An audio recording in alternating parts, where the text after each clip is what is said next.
அருள் அருள் அருள் என்று அலைகின்ற மனம் இன்று பிதற்றுதே. அருள் நிறையும் அருணையே ரமணன் என்னும் கருணையே உன் திருக்கரம் என்னை அரவணைத்துனதருள் பெற பிச்சை பாத்திரம் ஏந்தி வந்தேன்.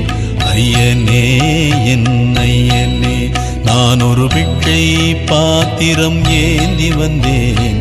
ஐயனே என் ஐயனே பிண்டம் என்னும் எலும்பொடு சதை நரம்புதிரமும் அடங்கிய உடம்பு எனும் பிச்சை பாத்திரம் ஏந்தி வந்தேன்.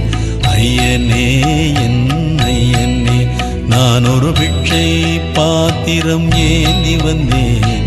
ஐயனே என்